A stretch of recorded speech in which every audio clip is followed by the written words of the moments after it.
Apple domine son marché depuis plus de 20 ans? Ou pourquoi Coca-Cola existe-t-il toujours après plus d'un siècle d'existence?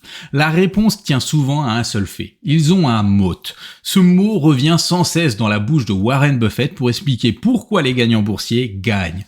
Et quand un gars aussi intelligent que Warren dit quelque chose, le mec moins intelligent, moi en l'occurrence et peut-être vous, nous devons écouter. Si vous investissez sans comprendre ce qu'est un moat, vous allez perdre votre argent. Vous allez faire un peu comme si vous étiez à la roulette, alors qu'un investissement boursier, c'est tout sauf de la chance. Dans cette vidéo, nous allons voir ensemble ce qu'est un moat, pourquoi c'est une arme redoutable pour bâtir un portefeuille solide, et encore mieux, je vais vous donner quelques exemples précis d'entreprises qui en possèdent un. Alors c'est quoi un moat exactement? Déjà, ce n'est pas un sigle. Moat est un vrai nom et ça vient même de l'anglais médiéval. En français, on peut le traduire par douve. Pour ceux qui ont oublié leur leçon en cours d'histoire, la douve c'est la tranchée remplie d'eau autour d'un château qui permet de le protéger. Appliqué à l'économie par Warren Buffett, cela devient une métaphore puissante pour parler des entreprises qui sont capables de défendre leur position dominante.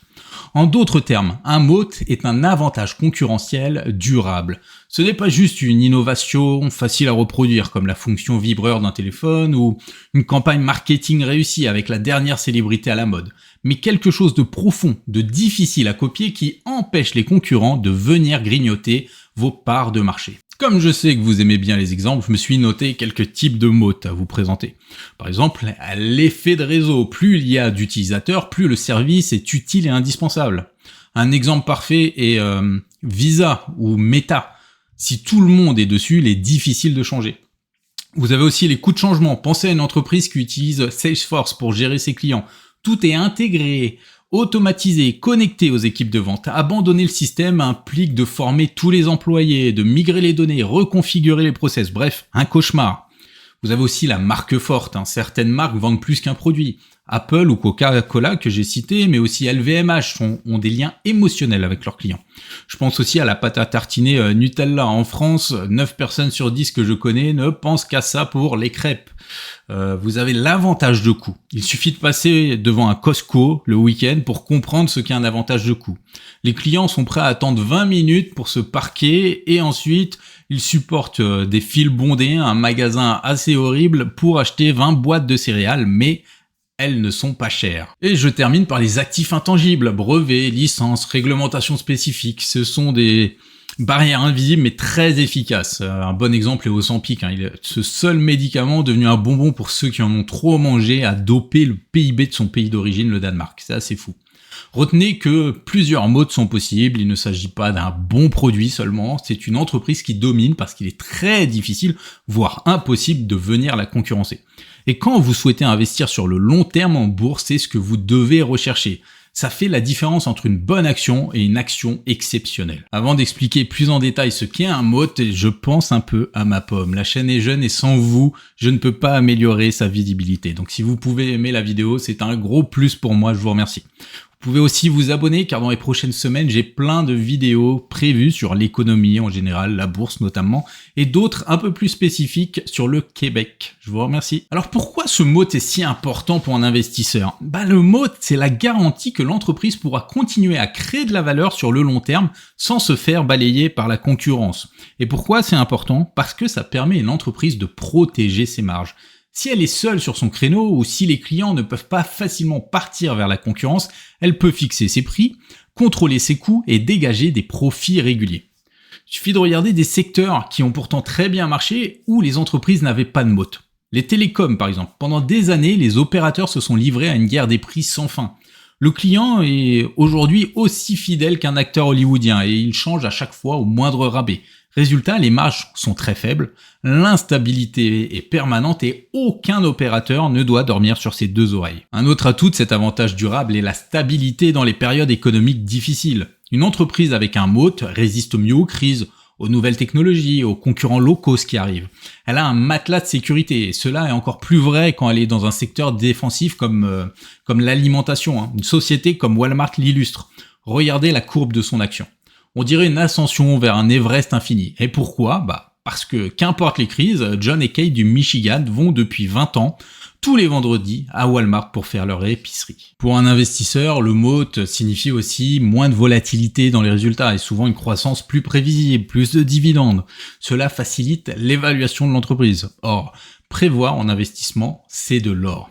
Un MOAT peut aussi se créer quand une société est devenue tellement grosse que personne ne semble pouvoir venir la concurrencer.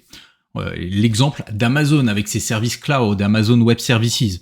Comment une entreprise qui se lance aujourd'hui pourrait égaler leur infrastructure et leur prix. Amazon a pris une longueur d'avance bien trop longue. Le résultat est qu'Amazon garde ses clients, garde ses marges sans une erreur de leur part, et s'ils maintiennent un bon niveau à la fois de service et pas une augmentation forte des prix, peu de clients voudront tenter l'aventure périlleuse d'une migration. En résumé, le MOAT, c'est un peu un Mike Tyson qui sort de cure de désintox et qui a bien pris ses médicaments pour rester calme. Le MOAT, il protège, il rassure et il permet aussi de croître sans se battre tous les jours face à la concurrence. Et quand vous investissez sur du long terme, ce sont des critères non négociables. Si vous vous dites maintenant, Denis, oui, c'est mon prénom, c'est bien gentil, mais comment on fait pour trouver des mots MOAT ? Eh bien, je vous réponds. Alors, je commence par la théorie, avec ce qu'on voit dans les livres. Ensuite, je vais vous donner quelque chose que n'importe lequel d'entre vous peut mettre en place, même sans être un comptable ou une personne qui prend son pied en regardant des états financiers. Alors, la méthode théorique, vous allez d'abord regarder les marges. En effet, une entreprise avec un MOAT solide a souvent des marges brutes élevées, et elles sont stables dans le temps, parce que elle peut vendre plus cher ou produire plus efficacement sans être poussée à rogner ses prix à cause de la concurrence. Ensuite, vous pouvez regarder le retour sur capital investi. Si l'entreprise dégage chaque année beaucoup de bénéfices avec peu d'investissements supplémentaires, c'est qu'elle domine son secteur et que sa position dominante ne fait que progresser. Le MOAT, globalement, lui permet de générer plus avec moins.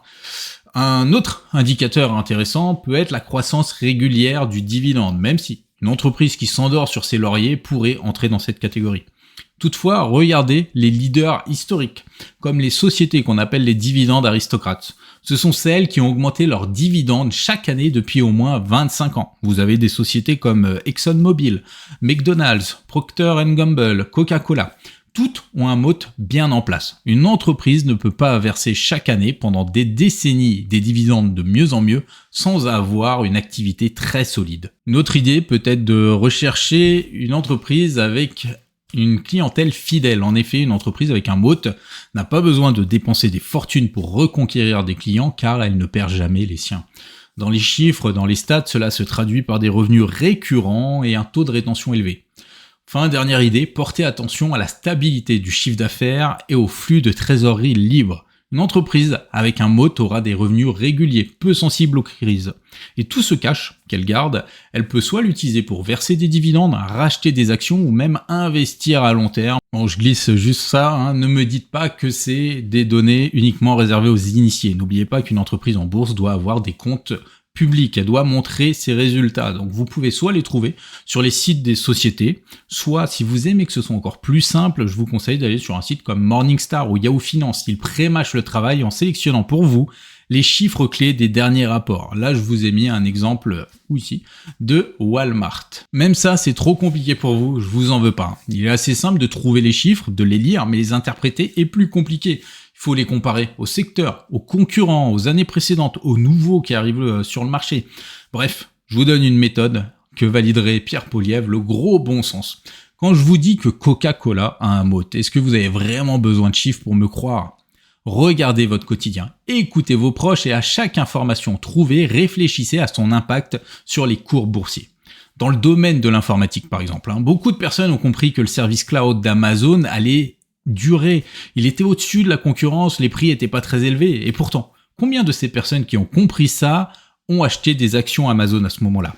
Je viens de regarder les chiffres. Pour le premier trimestre, 2025, le segment Amazon Web Services représente près de 29 milliards de dollars de ventes, soit une progression de 17% sur un an, et cela constitue près d'un cinquième des ventes de tout le groupe. Mais attention, certaines entreprises ont un faux MOAT. Un buzz marketing, un monopole temporaire ou même une forte croissance ne suffisent pas. Il faut que cet avantage soit durable, que la société le renforce année après année. Vous voulez un exemple de faux MOAT ? Cherchez la courbe de l'action de GoPro. Cotée au Nasdaq, GoPro semblait pourtant être une excellente action avec un engouement fou. N'importe quel casse-cou acheter sa petite caméra GoPro pour marcher en haut d'une falaise et diffuser la vidéo sur les réseaux sociaux. Et pourtant, la technologie, elle était facile à copier. L'image de marque, elle existait, mais elle était encore faible. Et les prix, ils étaient énormes. N'importe quelle petite entreprise chinoise est arrivée et a mis des prix bien plus bas. Résultat, en 2014, l'action de GoPro était à 80$. Aujourd'hui, $1. Passons maintenant à la cerise sur le gâteau des exemples concrets d'entreprises qui, selon moi, ont un moat. Bon, je tente rien de fou, c'est les entreprises, vous les connaissez déjà. En plus, je précise, j'ai pas la science infuse, donc n'hésitez pas à me contredire, et encore mieux, si vous connaissez des entreprises qui ont un moat, n'hésitez pas à l'écrire en commentaire. Je commence par Apple. Pourquoi ? Derrière chaque iPhone vendu, vous n'avez pas seulement un téléphone, vous avez tout l'écosystème verrouillé. AirPods, Apple Watch, iCloud, iMessage, App Store. Une fois qu'on entre dans l'univers Apple, en sortir devient à la fois coûteux et désagréable. Et puis il y a l'image de marque, les gens qui achètent Apple, c'est presque des suiveurs d'un gourou. Coût de changement plus marque plus écosystème égale moat. Alors Nike pour les Français ou Nike pour les autres. Nike ne vend pas seulement des chaussures, elle vend une identité, un style de vie, une appartenance. Entre ses campagnes marketing, ses partenariats avec les plus grandes stars, les plus grands sportifs, son image ultra forte chez les jeunes du monde entier, Nike est devenu intouchable sur son segment. Il est impossible pour une marque concurrente de reproduire facilement 40 ans de storytelling, de culture, de fidélité générationnelle. Marque plus marketing émotionnel plus réseau de distribution mondiale égale moat. Visa et Mastercard, ils ne prêtent pas d'argent, ils n'ont pas de magasin, mais ils ont un réseau qui permet aux paiements de circuler. Et plus les commerçants les acceptent, plus les clients les utilisent. L'effet boule de neige est réel. Effet de réseau plus réglementation égale moat. J'ai envie de citer aussi LVMH. Derrière LVMH, vous avez une litanie de marques. Louis Vuitton, Dior, Dom Pérignon, Ruinart, Guerlain, Sephora. LVMH vend un univers, une image, une émotion, un accès à un statut. Ces marques ne sont pas remplaçables et même en pleine crise, les gens qui aiment LVMH continuent à acheter LVMH. Donc marque plus rareté, plus savoir-faire unique, il faut le dire, égale moat. Microsoft aussi, presque toutes les entreprises utilisent Windows, Office, ce n'est pas juste un logiciel, c'est une infrastructure de travail. Et vous avez les innovations de Microsoft comme Azure qui profite de l'arrivée du cloud pour accroître les revenus de Microsoft. Donc coût du changement plus intégration universelle égale moat. Je termine par un exemple et une réflexion. Alphabet. Bien sûr, avant, je préfère rappeler que je ne fais pas du conseil financier professionnel, je décortique l'économie pour le plaisir et j'essaye de faire réfléchir mon cerveau. Donc je vous demande, pour vous, est-ce que Alphabet a toujours un moat ? Pour rappel, Alphabet, on peut dire sa société mère de Google. Pendant des années, je jugeais la société indétrônable. Mais aujourd'hui, vous avez vous avez des risques existentiels plutôt, voilà, dans le bon sens, comme une attaque en justice pour son monopole, puisque Google a le moteur de recherche, plus à Chrome. Vous avez aussi le délaissement des sites web traditionnels par les jeunes qui passent beaucoup de temps sur TikTok. Vous avez les gens qui commandent directement sur Amazon au lieu de rechercher sur Google, de cliquer sur les annonces Google Shopping et de rapporter de l'argent en moteur de recherche. Vous avez l'augmentation des recherches directes via ChatGPT au lieu d'aller sur Google. Bref, heureusement, il y a encore des atouts comme YouTube, comme Android, comme Gmail ou même comme Google qui essaye de se lancer dans l'IA. Mais est-ce que c'est suffisant pour se dire que vos gains boursiers se feront à long terme chez eux ? Si vous voyez cette vidéo dans 5 ans et que Alphabet a fait plus de 100% depuis la sortie de la vidéo, faites-vous plaisir, vannez-moi en commentaire. Et pour les autres, n'oubliez pas, aimez la vidéo, abonnez-vous et à bientôt.